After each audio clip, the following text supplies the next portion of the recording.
what happens in the womb already has an impact on you. So if your mother is stressed and she's got high levels of stress hormone, that's already affecting your brain development. And when you think of all the stressed pregnant women out there, no wonder we're seeing so many kids in trouble. And we know from American studies, international studies, that when mothers are stressed, their placenta will naturally have more cortisol and adrenaline, the stress hormone.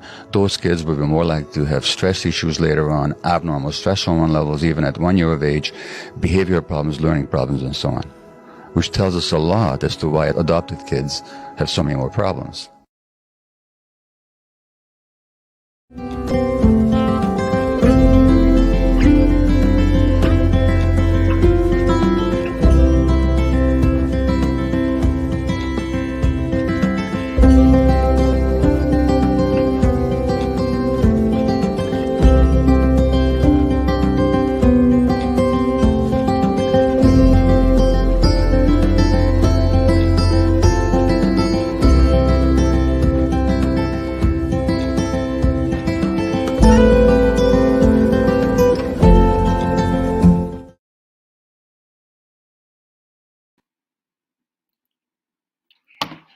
Hi, good afternoon. This is Malal from Hearts&Minds Development Center. Again, welcome to Being Whole, Being Me series. Again, we are on the 27th episode.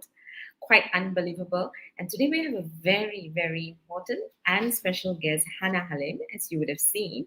And we're going to talk about motherhood. And let me bring Hannah very, very quickly because she's got a lot of amazing things to share about not just motherhood, mother care, but what it means to building a better nation. So let's welcome Hannah. Hi, Hannah. Hi. Hi. It's nice to actually see you outside of Clubhouse. Yeah, right. Actually, isn't this the first time we are really meeting? Technically, yes. Oh my gosh. Okay. It is. It's the first time we're seeing face to face. So as to virtually face to face, we're not even, we've never met personally. So, Hannah, thank you so much. Now, do I call you Hannah or Hannah? Doesn't matter. Hannah is the Melayu version and Hannah is the Mat Saleh version. So whatever feels comfortable for you. They so both mean the same thing. Transition from the Malaysian and the American or English version, right? All right. So good afternoon. Thank you so much. You know, I remember, reading your CV and I was overwhelmed by your biodata for the number of certifications that you've actually taken to actually run a spa, right? And what? You've got a diploma in spa management, anatomy and physiology, body massage, stress management, anatomy and physiology again, and reflexology, holistic massage, postnatal treatment, massage and pregnancy. Oh my goodness, like I didn't know you need to learn so much to look after a mother. I mean, really, I wish I had met you when I first had children. And I looked at it and that's when I realized I got the right person, Hannah. So thank you so much for joining us. So tell us a little bit about yourself, like what got you into this? Okay. It's a pretty personal story because in 2012, I got married in 2011. I immediately accidentally got pregnant like 3 months later. I didn't even know. We weren't trying. We found out when we were about to go for our honeymoon 3 months after the wedding. And I was excited. We went to KK for work because I'm a workaholic and so is my husband, right? So every trips that we plan, we try to insert work elements to it. Don't ask me why, but our honeymoon was partial work trip and then honeymoon. So when I landed in KK, the first thing I felt was nauseous. Okay. And it was a nausea that I was worried about. Like I've never felt. I don't get sick very often. I've only been like having fever once or twice in my life. So I know when something is wrong. I went to a clinic, and the first thing the doctor did was he did an ultrasound. I don't know why, but he did an ultrasound. And then he's like, I think you're having twins. And I'm like, wait, you need to break the news that I was pregnant first before you announce that I have twins. you gotta go one step at a time. You At a can't just do time. both. So if you can imagine, that was my life for the pregnancy life that I led. From that day onwards, that kind of set the tone of my pregnancy. Everything is a surprise, and it's one news after another. So I'm like, okay, sure, but let me just digest the fact that I'm pregnant on my honeymoon. Okay, so we called the trip short because I was in a horrible mood.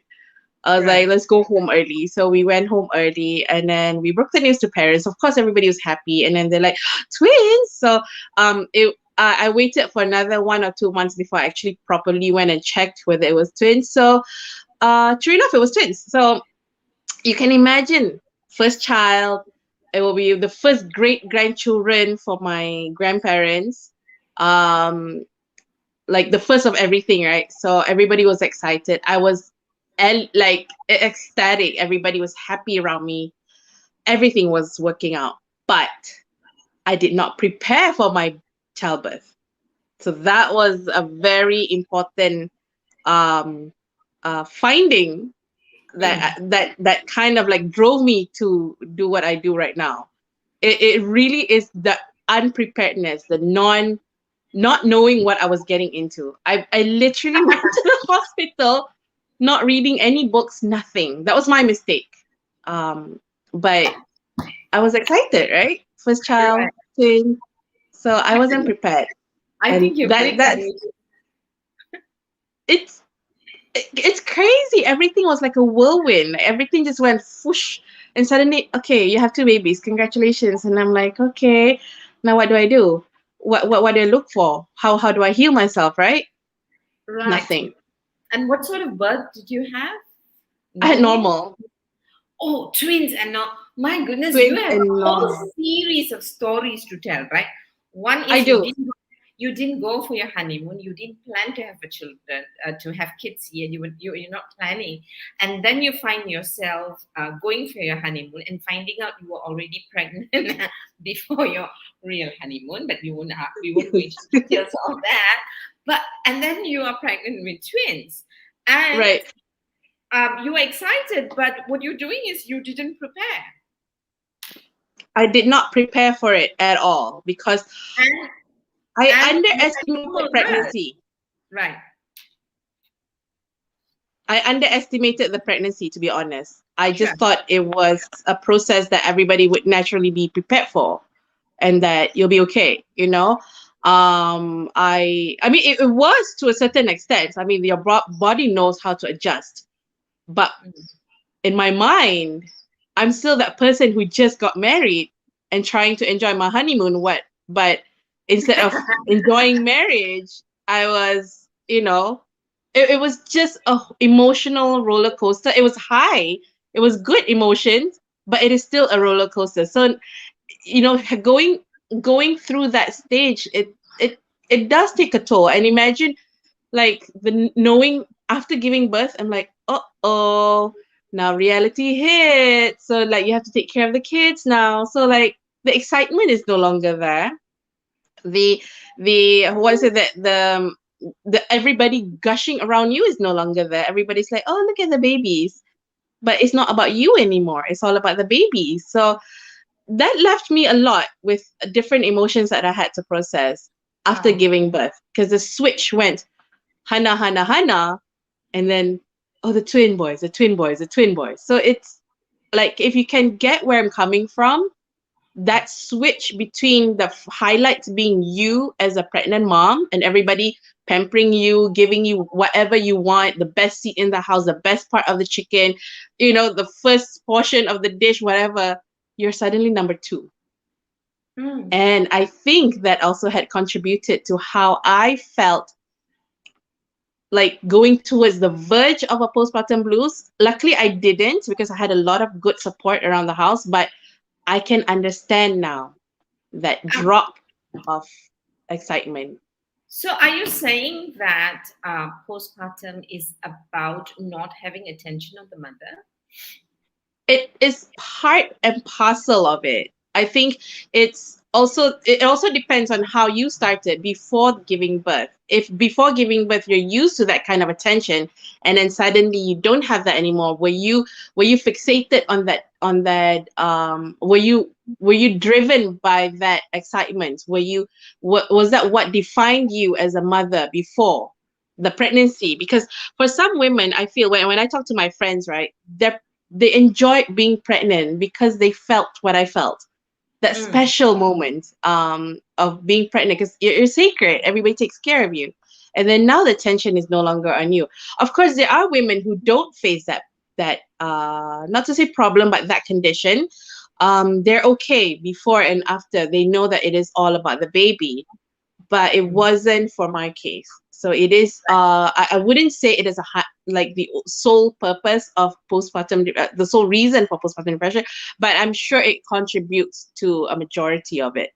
Right. I mean, maybe we haven't thought about it, right? So We definitely, but I mean, the thing is, there are researchers that have shown having community support postpartum helps. So obviously that goes hand in hand.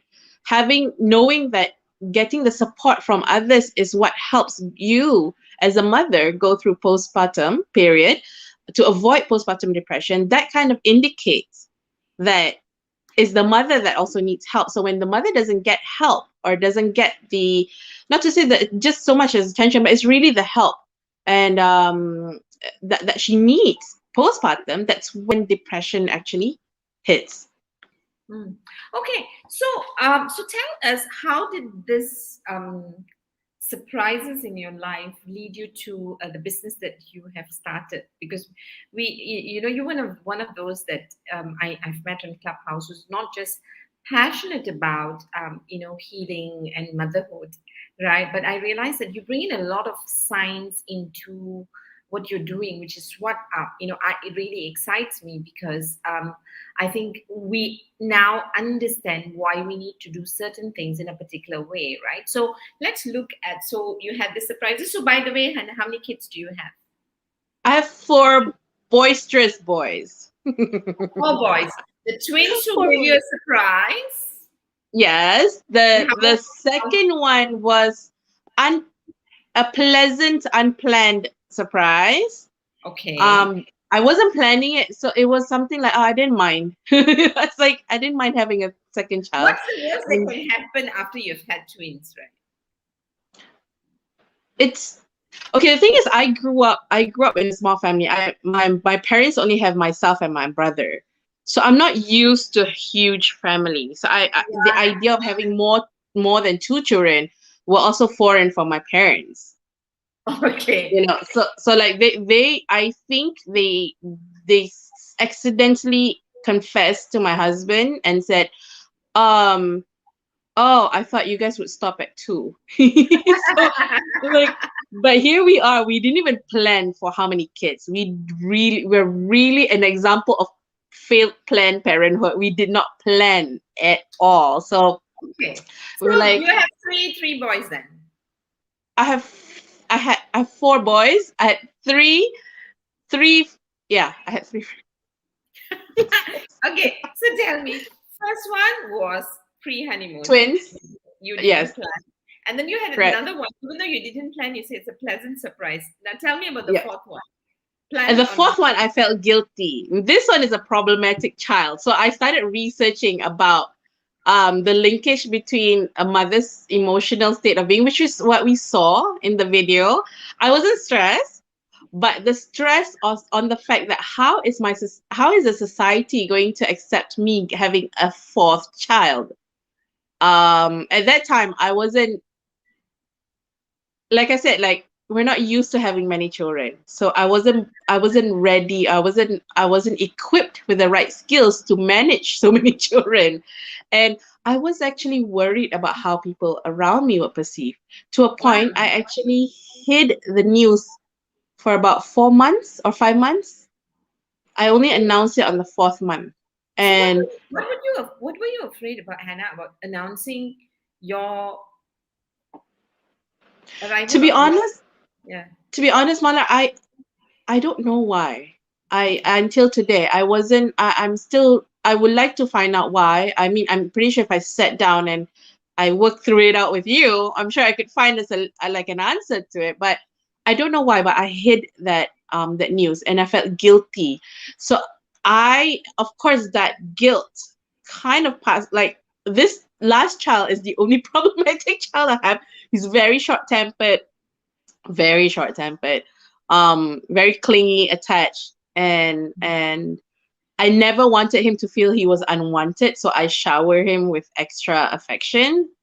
So because that was a feeling, the unwanted baby. I didn't want him to feel unwanted because that was how I felt when I got pregnant with him. It's not that I didn't want him, but I wasn't ready to receive him.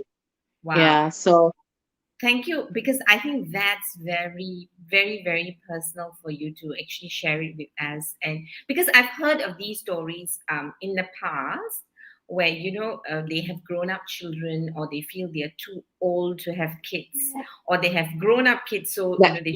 they shouldn't be having sex. So, because, usually your kids are the evidence that you are having sex. I've heard these stories, right? Because they have grown up children. And I understand that. I can understand the community pressure. I can understand sometimes, some of my friends have felt bad about announcing the pregnancy because they don't have, financially, they are not resourced enough. And you have family members who are ready to say, don't you know how to practice self-control, right? So those issues were some issues that I've heard other people experiencing, and so yours is a new one. So Hannah has gone off for a bit, and I think she will come back I'm again. I back. think she's trying to reconnect. Sorry Yes, about you're that. back. Thank you. Yeah, No I'm worries. back. You heard me, right? So we know that. So I think the fact that you're aware that, what was your stage during your pregnancy, and what were your emotions, and how you've passed it on to your son, and to be able to share that with us, I want to thank you, because I think a lot of a lot of mothers may feel different types of guilt that could have led to rejection of the child, but may not one is not being able to talk about it, because as a mother you're not supposed to be that way. You're not supposed to reject the child, but you're not rejecting the child, but you're rejecting the kind of things that you can't deal with. And that's a lot of, it's overwhelming, because it's your child, right?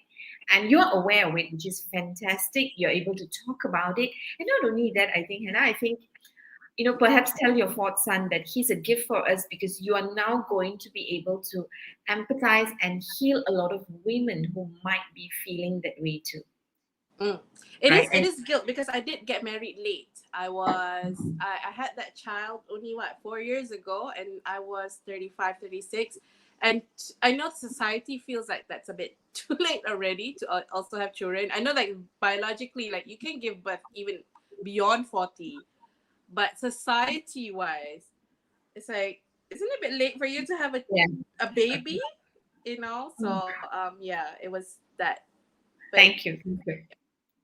Thank you. 35 is all. Well, I'm not going to tell you my story, but let's get on to your story. Mine, if 35 is late, mine would be a horror story. So I'm putting that aside for Halloween, perhaps. Right. So tell me, how did these experiences of motherhood, did it lead you into what you're doing today? Definitely. I was actually in the spa industry since 2004. So I was Right. working with people. I was addressing people's needs. I never thought to address specific people like moms. And when you learn, like, the things that I learned, like, in the anatomy and physiology and everything that I've learned about the body, right? I've never focused on the women's aspect. Not until after I gave birth, and I met Julina Halim, which is the nutritionist friend that I met through Energy, and she introduced me to her friend, Carolyn, who is the founder for Center for Women's Fitness. It's based in Chicago, and she talked a lot about women's anatomy and physiology and women's body, and that was when I realized, hey, all this time I've been learning about the body, about the anatomy and physiology of a body. I never bothered to look at the women's angle. they're so different. We have different problems. We have different hormonal imbalance. We have different issues. On top of that, we have motherhood issues that we're trying to deal with.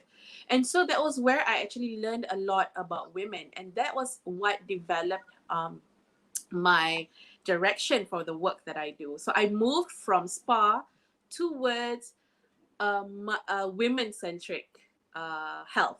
So it's women's wellness. I want to say health and wellness. So it is women's wealth, right? So I wanted to focus more on women's wellness and health, or women's wealth, and I decided, you know what? I have the experience. I know what I want to do correctly in future. I want to promote the Malaysian traditional pantang. And thankfully, I chose the right pantang to focus on, the Malaysian way, because behind it are so many other, there's so many reasons scientifically proven that supports what we do in Nice, Malaysia. So nice. and then Julina started looking up other countries' traditions. I started researching on other countries, like neighboring countries. You know, Indonesia is also another country is very famous for postpartum and the jamu and all that. I started looking at what they do. I started looking at what the Thai people do, and I realized how the Malaysian confinement traditions actually is the most complete version of the overall pantangs around. I mean, around the world, or Yeah, those that you wow. can find. So, it is like to me, like, you know what? I think I want to start promoting this, and that's what I did. So I've gone to Korea, I've gone to Shanghai. We did a training in London. We promoted the Malaysian pantang Wow, to the world wow. Okay, because we know that nice. it works holistically. Nice. So which is going to lead us to the topic of really what is traditional pantang and why it matters. But before we go into ancient wisdom, right? I just want to say hello to our clubhouse friend Reening Lau is saying hello, hi Reening. From Momentum saying hello, my good friend Elizabeth. Deravium is also saying hello, and Ketana saying hello. Just saying hello to a couple of people. It looks like people have got busy and we don't have as much traffic today, sadly, Hannah, but I'm sure people will watch it later. So, Hannah, Mm. what I really liked about what you said is that, you had your own experience or difficulty in terms of, I don't know, well, I'm the second child, so I've not seen my mother looking after herself, right? Right. But traditionally, we do know that women go into this 2-month confinement. And I have often experienced it as not a positive thing, right? Because of the pantang, but also my own personal experience has been very much, like what you said, the love is to the child, but I don't mind not getting love, but I didn't like the fact that, I was forced to do things that I didn't like and I didn't enjoy, and I didn't know what the heck it was. Why was I doing it, right? And I didn't like all the scolding that came with that, right? So for me, Mm. so yeah, so we've seen where people are adored, and confinement can be. I don't even know why we call it confinement, but never mind. Where it can be a very beautiful space for us to enjoy motherhood. And I also think, it can, for a lot of friends of mine whom I know, it's so many restrictions that we don't either understand, or it doesn't matter, or we make the experience. So sometimes what you're doing is good, but the way the experience is delivered can be quite Mm. harsh, right? Correct. So tell me, firstly, maybe what we can talk about before we go into the traditional methods is that how do you bring this best Malaysian method? So when you say Malaysian method, do you mean Malaysian? Do you combine the tradition in Malaysia? Or do you take typically the Malay culture? Because a lot of us know that, like, for example, almost everyone I know goes for Malay urut, right? Yes, that's Yep. true. And it's brilliant. It's absolutely good, right? Even Yeah. post pregnancy, right? So tell me, when Mhm. you talk about one, what do you mean by Malaysian traditional pantang? What does it encompass? And how do you modernize that in your spa? Okay. So the Malays have their own traditions in terms of what works for them. And this, interestingly, it differs even in the regions that you're in. Like people in Perak would eat certain fish and avoid certain things, and then in Pahang they would eat certain things. And we already have 14 states. And within the 14 states you have districts.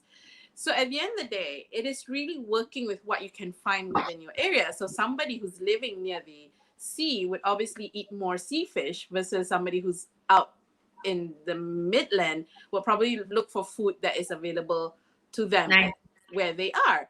So this has brought to a study that Julina has done. So she researched about food and the choices of food that different races or different people based on geography or geographical locations would eat or would consume. And they're all largely influenced with their local, the access to their Nice. local food. So that's what it is, really. So when we talk about Malaysians, I don't specifically say, oh, you must take this, you must eat that. I don't limit you to that. It is more about creating the awareness within your body to understand what you need, and then looking into the things that are available around you to fulfill that need. So Nice. the Malays principles of pantang is the word pantang or confinement has this negative connotation to it. It feels like it feels like you're confined to something, but you have to remember the confinement is not just preventing you from going out, it is also preventing the outside factor from coming in. And that's the Nice. thing that women forget. We don't allow you to go out of the house for 40 days or 44 days because the baby is still fresh. You don't want to be exposed to the virus outside. Now with COVID, it's so much easier to explain. Do not take out your babies to the mall. Now it's easier to explain because you can see things happening. People are Right. sick outside. So it's easier for me to explain now. This is why you must pantang at home. You must stay at home. So it's also to prevent outside people from coming into the house and not bringing in foreign virus or bacteria and different energy. If you believe in energy, then bringing in different energy because you're still raw. You've just given birth. It's like an open surgery for the C-section mothers, and you're still raw and the baby is still new.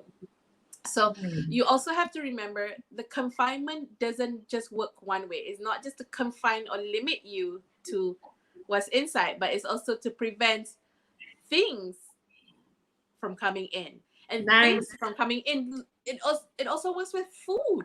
We certain things that you shouldn't be eating McDonald's, for example, or any junk food is because it's to prevent unnecessary food that is hard to digest by the body because the body needs that full energy to heal. So I know it feels like I'm confined from doing many things, but you have to also remember that other things are also confined from attacking you. So Nice. I would like for women to understand that aspect. Nice, nice, nice. Thank you so much. So, what I'm hearing from you, which is fantastic, is that so when we talk about the 2 months and the confinement period, it is really you need to acknowledge that your body has gone through a major experience. It needs to heal as a whole, right? Yes. And your health is vulnerable because you've actually gone through a major. Your body has gone through a major transformational experience by by giving birth. And what you're doing is that you're confining yourself to say that I will now be cautious to only take in what is right for me and the baby to Yeah. protect, to Yeah. recover, to heal. And Yeah. I will do that in 2 ways because not only I will stop myself from the risk of indulging in the stuff that is unhealthy for me, but I would also stop things from coming into my life in case it endangers me and my baby, right? So Yes. that's fantastic. But in your experience, so this is fantastic, but we are modern people. I know, right? We are Yes. modern, and we are educated, and we know so much, right? We know how to protect ourselves from viruses. Come on, don't tell me my friends can't come and visit me. I'm feeling lonely. It's not fair. You're cutting me off my social interaction. So there would be a lot of, because I do even see women hitting the gym in a month. right? Because I want to make sure I stay fit, if not stay in shape. So there's a lot of this modern thoughts and ideas, which is very logical, right? So tell me, in your spa, what you said is that you look after new mothers and you help them to be aware of why you do what you do. You said that number two is you look at healing their body through the food that they are accustomed to, because now you understand the science of food in your healing. It's not what you should and shouldn't eat, is why are you eating a particular type of food and how it helps you to heal. You do all of that. Now, what do you do in the mental space for women who may not agree with kepercayaan kolot lah, right? Sebab sometimes pantang is considered kolot. Kan, like you're not thinking. Come on, we're intellect. So how do you deal with it?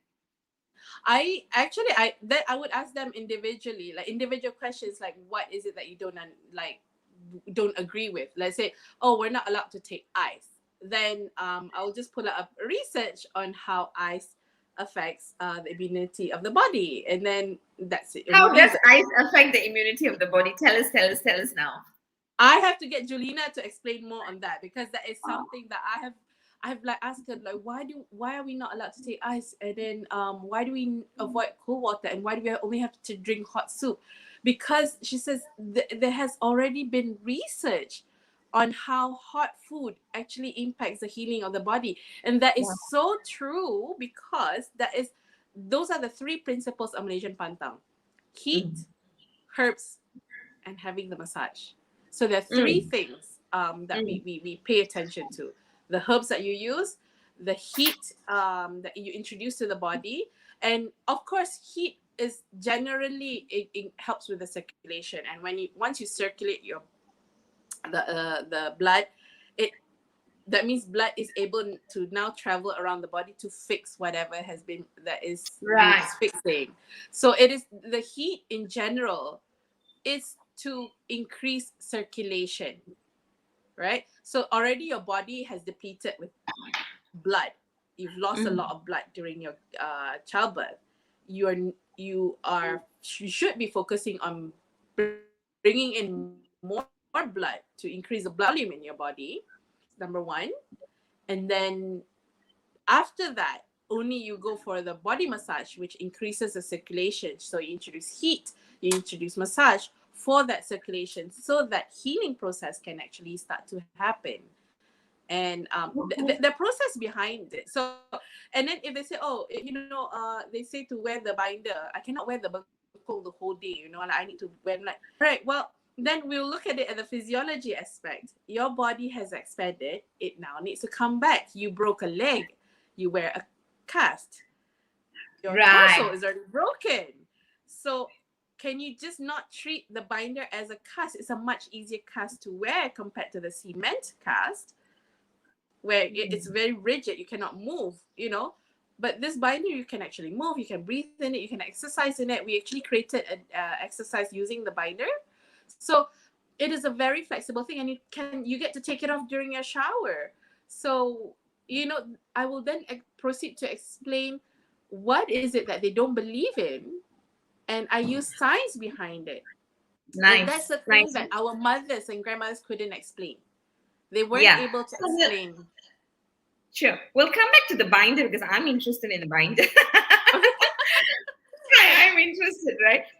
So you said three very important things, right? You said heat in terms of food, eating warm food, and drinking warm water, and drinking soups, right? Which is quite consistent in most cultures, except for I've only heard of cold food and cold drink in the Western culture. And that could even be because of their weather and their 4 seasons and stuff like that. But we won't go there. We are Malaysians. Let's stay here, right? So the heat increases the blood circulation. Now, the herbs, besides heat and besides increasing the blood circulation, right? What does the herb do, as a healing process? Would you be able to tell us that? Yes. So the main general herb that they use is more for the warming of the body. Number one, because you've depleted blood, like you're having less blood, meaning the temperature of your core can get lower because the blood is what because you warms feel up the cold. body. Okay, Yes. got it. So that's why we introduce heat, and herbs can actually also introduce heat. So if it's applied topically, it can create heat on the body. If it's used internally, it also helps with the wind, and the digestive system is also not quite in tip-top condition after birth. So everything has to settle down because all your internal organs are actually being pushed out while the baby is inside. Now it's like it's coming down, returning to Right. normal. So there are Right. certain herbs that you take. Number one, to keep the warming aspect in your body. The second one, it is to get rid of the wind in your stomach because those are discomforts that we try to avoid. And the third one will be more for healing. So these are like turmeric. Turmeric, I'm sure in most Asian cultures will understand the impact of turmeric in terms of the immune system, the immunity. So it helps to protect the mothers from viruses because we do not want a mother to get sick because then it can be passed to the child. So these are little ways of how herbs can influence and can help the health of a mother after giving birth. Nice. And Thank you. Thank you very much. So we've got the heat, we've got the herb. So tell us, how does massage help? Okay, so massage, if we're looking at massage itself is a manual manipulation of muscles. That's what it is. So people who have strokes and are paralyzed, they lie down in the bed, you call a physiotherapist to start moving their muscles. So it's literally like exercise. People who are able to walk and stand, you ask them to do exercise. But people who cannot walk and stand, you would call a physiotherapist and start moving the muscles. So it's literally the same thing. So massage allows for exercising of the muscles to happen while you're not able to stand up and use your core muscle to the fullest. So massage in the Malay community has always been like the thing that women want because who doesn't like to be massaged, right? Except for me, I don't really like being massaged. You So don't? I don't. Oh my God, I it's don't my enjoy favorite thing. It's massages. my most favorite thing. I don't know. Yeah. I don't know why, but I also think the fact that I my conscious I don't relax during massage because I'm so used to testing and doing exams for my students last time that I pay attention to your pressure. I know that you're hitting the wrong spot. So I'm like, my mind is not turned off in massage, so I don't enjoy it at all. So anyway, so massage actually what it does is number one, of course, it helps with the circulation of the body. The second thing, it is the manual manipulation of your muscles. It is the exercise that you need during postpartum. With this gentle birth project, the company that I'm doing right now, which is for childbirth education, we do provide exercises postpartum, gentle exercises that you can even do on your bed without ever going out, leaving the house. So we're talking about exercises, gentle exercises to move, to increase circulation, to keep your muscles supple, to build strength, and to return back your to realign your muscles after it's been expanded, and then now he's come back, right? So you need all these exercises to do to return it back to its original position. So massage actually works the same way. So you either do massage or you do exercises. Asia, we have people who come and massage. We're lucky, but overseas they exercise. So that's the difference between modern pantang and traditional pantang, is because we have access to people to do the exercise for us, so we don't do exercise. We get exercise through massage. So yeah, so that's the nice part about Malaysian pantang. So so I'm very curious to know, because you're saying exercise, right? Because one of those beliefs that I've always held about massages, right? Traditional massages, specifically healing massages, is that they actually release the tension in your body. You know, the clots, the muscle Knots. that is at least, the knots that is stressed based. So that's what they're releasing, right? So that's my holding of that, and that's what exercise do anyway, right? To a Correct. certain point. Except that I think with massages, with a good masseur, they're able to point at the body part that you may not be aware of, because until people touch you at the point, you don't know that point was hurting, right? And it's just amazing for me how it tells me about my body that I have not paid attention to. But I'm going to park that aside. Physiologically, right? When a woman gives birth, because you say, we have to look after, and some people will say, these women are very manja one, because they will show you maybe another woman in Africa or in India where, after giving birth, the next day they're in the paddy field and they are in their plantations and all that, right? So sometimes you have that extreme comparison. Orang ni manja sangat, you're being spoiled, right? But if you can quickly tell us, how much does the body actually go through when a woman gives birth, right? So what happens to the body that we need to spend 2 months trying to get it to heal, not even to normal, but to heal? All right. Okay. The 2 months thing. Let me just get that correctly first. Because number one, the uterus actually heals within 6 weeks, and that is exactly the exact duration of our pantang, which is 44 days. It's exact. That one we cannot deny. It's like you ultrasound on the 44th day, you'll see it's almost completely healed, or just one line left for it to heal. So a normal uterus would actually heal within 6 weeks, and that's equivalent to the 44 days that we're talking about. So number one, why we are under confinement for 6 weeks is because to allow the uterus to heal. That's number one. Body wise, it depends on how you are before. So these women who actually return back to work doing physical labor after giving birth, they're most likely already doing that before birth. Right. So that is, like I said, your body is already conditioned to that usage of muscles, so that this memory, the muscles holds memories, right? It can bounce back immediately after you give birth. So women who are not to say, I don't want to use the word fit, women who are not used to exerting more physical use of the body during that pregnancy, you would have used a lot more than the normal Right. usage. Right. You're bearing more weight. The spine has to hang on to more weight. The upper back muscles have to hang on to more weight because of your breast engorgement. And then the pelvic, the center of the center of gravity for your body has shifted. So you are trying to prevent yourself from falling forward. So you're using a lot more muscles than you are on a normal basis. So if you're not used to being fit before pregnancy itself, pregnancy is going to force you to use a lot more muscles than normal. And this is why we need you to recover back postpartum. So if let's say you're somebody like, I've seen belly dancer trainers, Pilates trainers, who bounce back as quickly as 2 weeks after postpartum, because the body remembers what it's supposed to be. But there are also Pilates instructors who have given birth and they experience diastasis recti, and they're not able to fix it after giving birth. So there is still that chance of, no matter how fit you are, you will still need to help your body recover to the body prior to pregnancy. So you may be fit before, you may bounce back very fast after postpartum, or you may not be fit before and you're still okay. Everybody is different. Every body is different. So when we say like, oh, you must take certain time, it is just a blanket rule.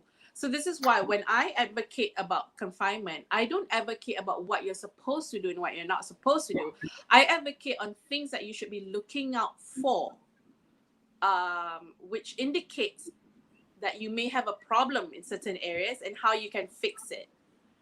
Okay. So it is more about self-awareness postpartum. Like if you're having a mental breakdown, an emotional breakdown, that's what you address. If you're having certain pains and aches, that's what you address. And using the traditional methods, if the doctors aren't able to provide you with any medicine for it. So it is more for that. It's a self-awareness that I'm trying to advocate. Brilliant. So what I really love so far and what you've said is that you've given us the wisdom in the traditional culture of confinement and how what women go through, how our bodies are different, and why it's actually important for us to ensure that we heal, right? Because if you're as a woman, if you are not healthy mentally, physically, emotionally, which is where we're going, is that whatever you're feeling as a mother from conception is passed on to your child. And that's the first video that we saw, right? So, because any form of stress that the mother experiences goes to the child, and you were very generous to share your own experience, right? And when we talk about stress, we're talking about the way we think, the way we feel, and the way we do stuff, right? So, if you stress your body with overload of physical pressure, or emotionally, you're going through emotions that you may or may not understand, because it just happens, right? Life gets to you, and in the way you think, all of this is passed on to our babies, right, from conception.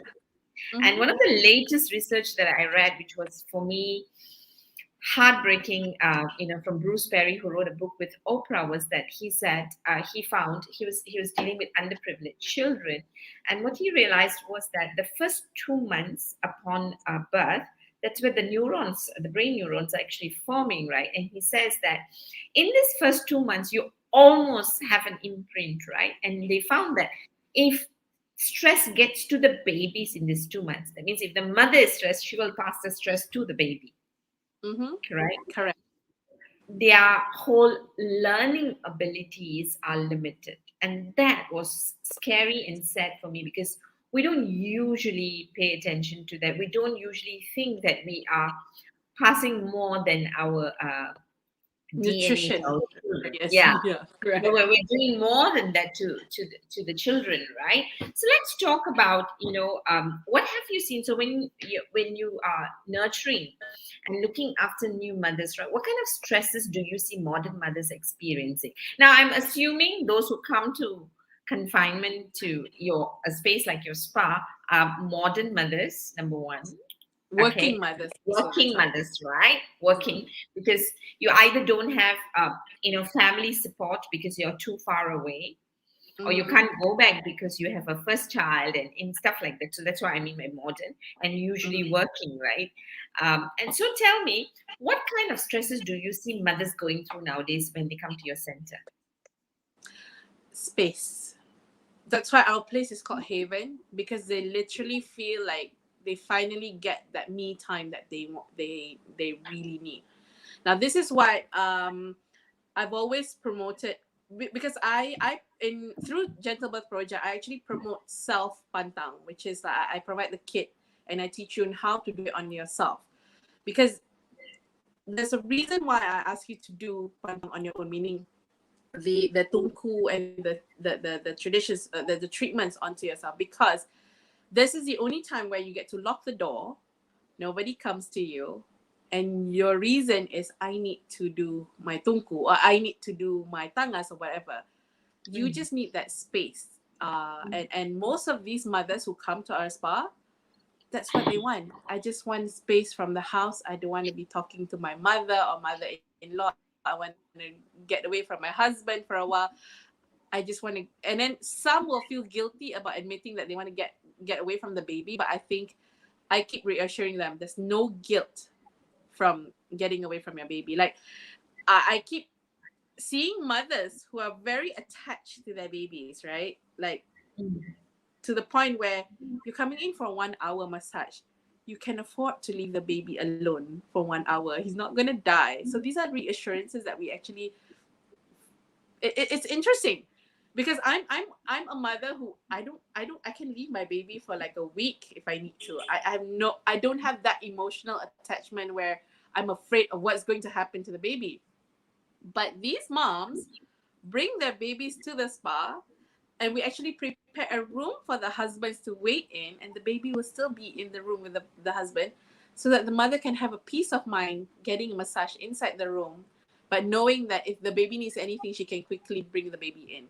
So, Right. it's interesting that some women complain about not having space to enjoy their me time, and yet these are also the same women who cannot allow the Let baby go. to stay at home alone. So there is that conflict of I don't want to say belief, but it must be an emotion thing. Like, do I let go? Am I a bad mom if I'm not attached to the baby? So there are many reasons behind it, but the reasons, one of the challenges I face with modern moms is that guilt. Are they doing enough, or are they not doing enough? Right, Are they not enough for the mom, for the child? Yeah. So there was one study that I read about working mothers, that the self-esteem of working mothers is much lower than homemakers, because not because we're not doing enough, but we have such great expectations of ourselves, we can never meet them. And when you don't meet your great expectations, you'll never be good enough, right? Because you're now juggling motherhood and a family and a job, a career, yeah, and you're expecting to be as present as a homemaker, right? right. And you can't tick all the boxes, because you need to choose how many boxes you can realistically tick Yes. without appearing like a superwoman, right? And also canceling the noise around us, right? Because there's always this noise around us that, if you're a mother and career is important, my goodness, what kind of a mother are you, right? So that's that Yes. noise, right? So coming back to that noise of for career women, right? What sort of issues do you see women facing during the so-called confinement space, right? During that space, what kind of stresses do they go through as not being able to let go of work, or the professional front? I'm sure they talk to you, right? So what Yes. do you see them experiencing? Well, number one, most of them, they excel in work. So when they're not working for 6 weeks or 2 months, they're doing the off day, they lost that feeling of accomplishment. They feel that Right. they're losing that thing that make them great, that thing that make them the awesome woman in the office, because they're no longer there. So they're either workaholics. Like, I was a workaholic, but then at the same time I was running my own business. So luckily for my team, they were capable, but I still called them to the house to have a meeting. So Right. that was not good. But that losing control bit of losing control of my business or losing control of that career is actually one of the reasons why Nice. these working mothers actually struggle with the baby. Right. So when you're feeling And you're losing control, it affects with how they take care of the baby, because they feel like the baby is the one who's the problem or the cause of that losing control. nice, nice. Now, where does this idea, in your opinion, where is this idea of losing control of my career comes from? Do you think it has got to do with my personal identity? Because I probably spend, when I'm building my career as a woman, right, before I become a mother, my identity is around being the independent modern woman. Because those who are not so-called career minded, those who say, this job is just to help the family, for example, right, don't feel as much pressure compared to a woman who has a career as as a thing that she looks forward to. She enjoys the career, and she looks at career progression, right? So where do you see, or what has been your experience in terms of the stress women go through? Is it an identity that we're struggling with, or is it real that in the workplace, if you're not around for 2 months or 3 months, you would not be missed, which means that when you go back, you become irrelevant. What's the experience for you? I would look into the second part that you're saying. You feel like you're irrelevant. That is probably for working women. Of course, as an entrepreneur, I don't feel that Mm. much, but I can also relate to the not feeling relevant, especially for women who are high driven and feel um they feel the need to be somebody, because they already are somebody in the office. So the moment they come back and like, oh, everything is still normal, you're no longer the hero, um that kind of impacts the self-esteem. And Mm. but to be honest, I haven't really met anyone who suffers from that seriously. What they suffer the most is the amount of breast milk that they can produce. It's unfortunate. It is that issue that is the biggest issue. These are the reasons why they come to us in the first place. They feel that they're not doing enough for the baby. It's like, I'm a career woman. I can pump at work, but why am I still not giving enough for my baby? I feel guilty leaving them at home with formula milk. And this is another aspect of these challenges that we're looking at.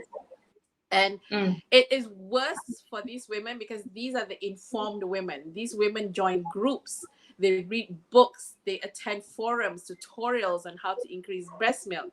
And that means you're exposed to this noise around you of women who are successful at breastfeeding. And that adds on to, oh my God, I'm already taking 2 weeks off, 2 months off from my work. I'm already not performing at my workplace. I can't even perform for my child. Okay, got it.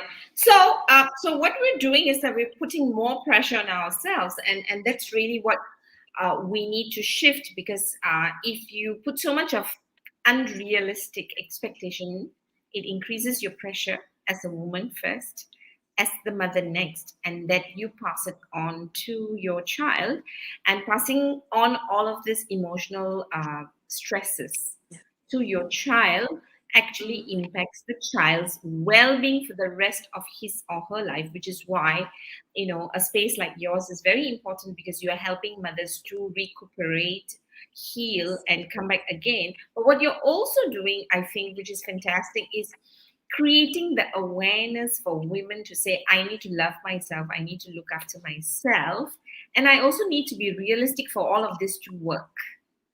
Right? Correct. Because Correct. on one hand, I cannot be, healing myself. On the other hand, I cannot be doing the opposite, which is abusing myself, right?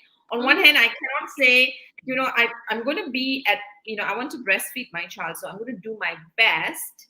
But at the same time, if you feel your schedule doesn't allow it, and after you've tried, it's not working, right?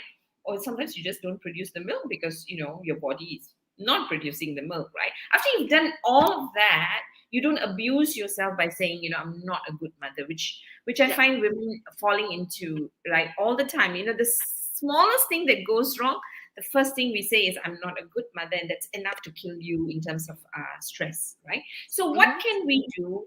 I know you're a corporate trainer, and I know you do this work to create awareness for women. So what can we do as a society, as a community, as working women, or probably decision makers who are watching this show, right? How can we create more awareness for women who have intention to be mothers? Because when we become mothers, we are, for me, being a mother is not just being a mother, but you are contributing to the nation, right? Yeah, correct. You are building the future generation, so that wellness must begin with you first.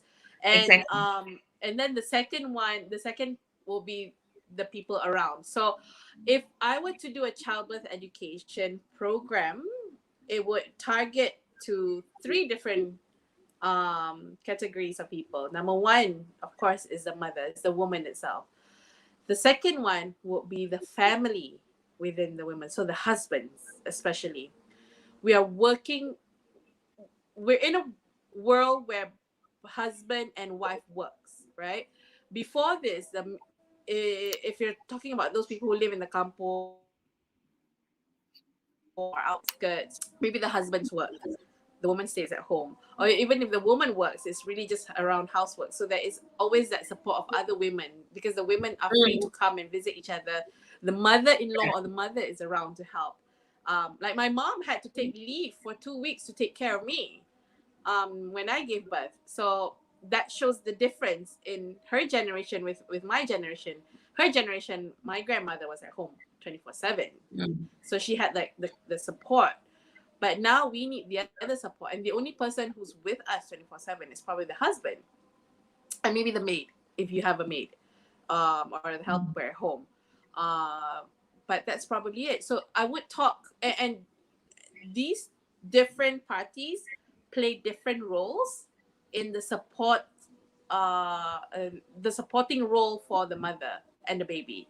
So, and then the third would be the community, which is obviously the office and the bosses and the managers and the colleagues who can please understand, like, if I'm on maternity leave, it's not that I'm lazy to do my work. I've also had remarks, and this is depressing because it happened to my own sister-in-law. Asyik-asyik beranak, tak reti ke nak kerja. So that, if I can translate that, you're just giving birth, you're just giving birth, no time to do work. Okay, I've translated it for you. Yes. So it's like, it's like you're kind of punishing the women for having birth because they get two months off. Oh, lucky lah, you get paid leave. So it's these kind of things. It does and contribute to the stresses that these moms feel. You think she's not. Yeah. I would like to tell them, why don't I give you 2 months leave? I see you Exactly. Exactly. You give birth. I just want the baby. I don't want to go through the process. Just give me my baby, right? Nice, thanks. So the idea of how the community perceives motherhood, childbirth, women's role, and understanding really, what's the body experiencing to bring forth a life into this world, right? Which is why the kind of work that you do. So Hannah, thank you, because I think we've covered quite a bit. We started off with your own story and how you experience childbirth, and you took that forward, and you set up the spa. You've learned a lot of stuff, and what is amazing about you is that you realize the wisdom in the traditional practice, and you brought in now science to marry and say, you know what, we had ancient wisdom to guide us to look after ourselves, right? And now we have an additional stuff as working moms, that we have very high expectations of ourselves, and which means that the stress is added on now, because you are now not just focused on having a child and looking after a child. You are now focused on having a child, healing yourself, getting back to work, getting back in shape so that you can wear the pre-pregnancy clothes. And you want to hear people saying, oh my God, you came back in shape, kind of, right? So there's a lot of unconscious pressure that adds on to our stress. And what we want to say over and over again is, women, all the stress that we are experiencing is being passed on to our children.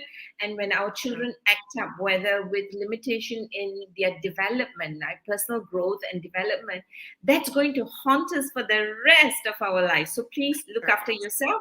If you don't know how to look after yourself, contact Hannah. We'll put Hannah's info, right? Hannah, is there anything else you'd like to leave us, any wisdom you'd like to leave us with before I go into a 5-minute rapid fire with you, darling? Okay, I just wanted to remind women that, number one, it is okay for you to ask for space for yourself.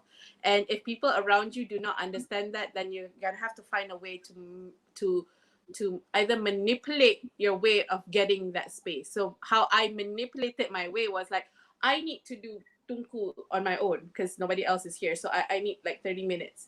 So that was how I got my 30 minutes every day, twice a day. And that gave me peace and sanity throughout my confinement period. So that is what I would really encourage people to learn how to ask. If you cannot get it, find a way to manipulate your way into getting it, regardless. Okay. So that's what I do hope we don't have to manipulate, because I think we just need to do more education so that people get it right. Just get it right, and don't torture me anymore. Nice. So make sure mothers. Yeah. Sorry, you were saying. We must educate people around us in order to make it normal. That's one thing that we have to do now. We need to normalize whatever that was abnormalized. What does it mean to not being just human? But what does it mean to be a new mom, right?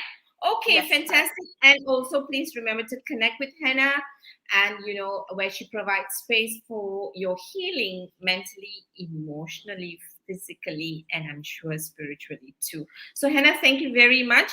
I'm just going to read 2 comments. One from a very good friend of ours on LinkedIn. Good day, Mala and Hannah. Interesting talk. During confinement, I do remember wanting that so much at the time. She's talking about the space that she wanted during confinement. Gerald says, good afternoon, Malhar, and a good session. Mohan, thank you for joining us. James, Reening, Kirtana, Elizabeth, thank you for joining us. Are you ready for the rapid fire, Hannah? Okay. All right, this one you don't think, you just think, right? All right. So our session is known as being whole, being me. So the question is this, you finish the sentence, right? As a mom, being whole means? Being whole. Whole. Whole as a complete. W-H-O-L-E. Whole. Being whole means able to love yourself as much as you love others. I love you. For the child to be me, so Sorry. our session is being whole, being me, right? So we want to, when we bring forth the child, we want the child to be the best version, authentic version. So that's what we mean by me, right? So for the child to be me, the best of the child, what can the mother do? Provide the love and support that you want for yourself. Nice, thank you. I always focus on that. Yeah. What you want for yourself, you must give to your children. Lovely. So balance it up, but give yourself first. Yeah. Yes, Mother correct. care is overrated. Finish the sentence. Mother care is overrated. I think it's underrated. It's overrated because you don't understand the process it takes to become a mother. That's why you feel it's overrated. Lovely, lovely. Love you for that. Again, we can uplift the future generation through mother care by being the community that supports every single step of the motherhood journey. Nice. Last one. Mother care helps the future generation in nation building by being the best version of herself so that she can provide the best version of herself to the people that she loves. Oh, thank you. You have just contributed to being whole, being me. Today we've been talking to Hannah Halim, and she has been talking to us about the importance of mother care and what happens, what a woman's whole system goes through, and why the 2 months of confinement is really important. So please get in touch with with Hannah. Another friend of mine, Luis Mariah, says, very good answers, Hannah, on the rapid fire question. So yes, she's brilliant, isn't she, Luis?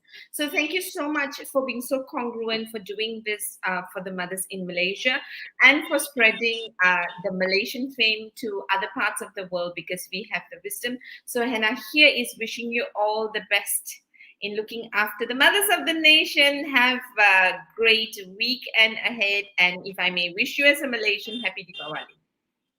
Yes, if you're celebrating Deepavali, happy Deepavali. I'm always excited for Deepawalis in Malaysia because everything is colorful. So you go to the mall, everything is nicely decorated in like the kolam, right? It's so pretty to look at. So yes, happy Deepavali. Thank you. So thank you very much, Hannah. We'll put your contact information here so that people can get in touch with you.